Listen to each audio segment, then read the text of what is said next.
I come out here and just walk and sit and let the trees talk to me. In fact, the large one at the gallery, the trees, all those trees are from right around here.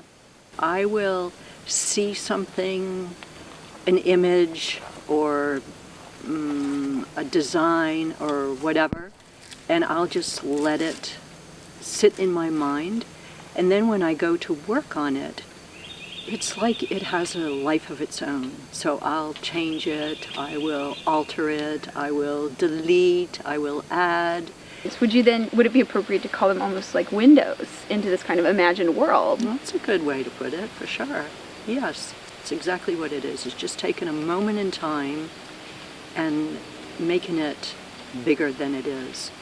Taking it beyond time and space, yeah. I mean, at this point you have a very consistent series, a very consistent body of work. What led you to this point? Many, many years ago, after many trips to the museum and studying art history, etc., I saw in my mind the work that I wanted to see in the museum, and I never saw it. Mm-hmm. I'm like, well, maybe I'll make it. So I just, that was the vision I had in my mind all along. It wasn't a decision, it was more like a path that I had to walk on. Would you call your paintings, I know that they're monochromatic, but would you call them cool or warm or somewhere in between, or no temperature at all? For me, color doesn't resonate with me. Color is its own entity. Colored works are more like statements to me. They don't resonate in a way a black and white work does. Black and white leaves a lot to the imagination. So me especially, and the viewer get more involved in it. You get to focus more on it, and by doing that, you get more involved in the work, and it takes you to a different place. The other thing that really stands out about your pieces is that there aren't animals, there aren't people. There's not, I mean, well, I say there aren't animals, but sometimes there are birds. That's correct. And sometimes you have to look a little bit closer and you'll see other things. But the point is not that I'm depicting the world. The point is that I'm depicting this imaginary place that comes through meditation, and that's a one-on-one conversation with the world, with the work, and it doesn't involve distractions like animals or people. In some of your pieces, there is a very clear intervention that's happened, though.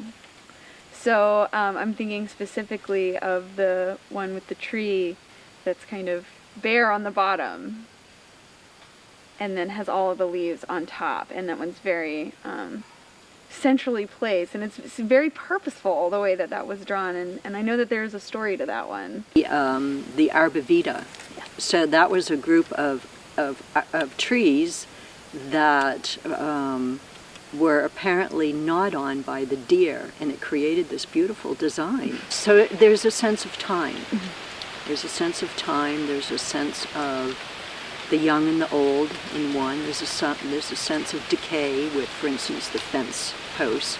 And, you know, the fence posts and other kinds of objects like that are really indicative of the fact that there were people there.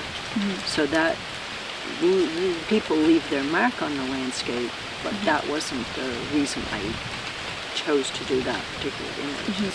Do you feel that we're looking into the past, into the future, into what's happening right now? Is that window contemporary with us? I would say they're in the now.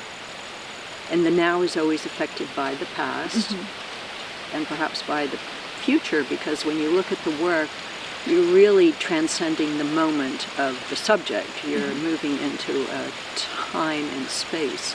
So maybe you just indicated that they're past, present, and future, all wrapped up in the now. The other part of that is using the graphite. The graphite pencils have a life of their own, and when I use them, it's like I have a dialogue between the pencil, the paper, my mindfulness, and the image that I originally saw. It's all a dialogue. How it comes out, I never know. It's a mystery to me too. I love the graphite pencils, so that's what speaks to me the most. Yeah. And honestly, the way I use them, there are probably 12, 15 different grades of graphite pencil, and I feel like I paint with them. I started meditating when I was quite young, and that meditation led into what I do now. So it was a relationship there as well. You know, drawing is the same as meditation, except I'm doing something. Right.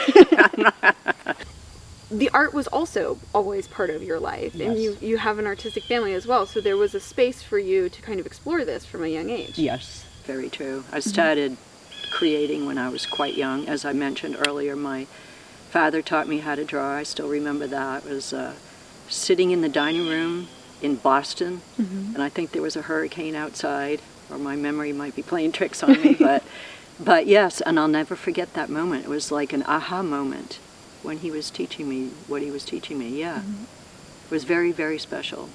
And from that moment, yes, I've always created. I've always designed, always been involved in art in one way or another. Talk a little bit about when you go and you decide, right, I'm gonna go draw. What does that moment look like? So every day, it's just a habit that I get into. I go my 60 steps in the studio and shut the world out every day. I arrange my pencils, you know, I do that kind of thing. And some days I have to sit a long time before anything happens, and some days I don't even finish my cup of tea, and I'm working away. Yeah.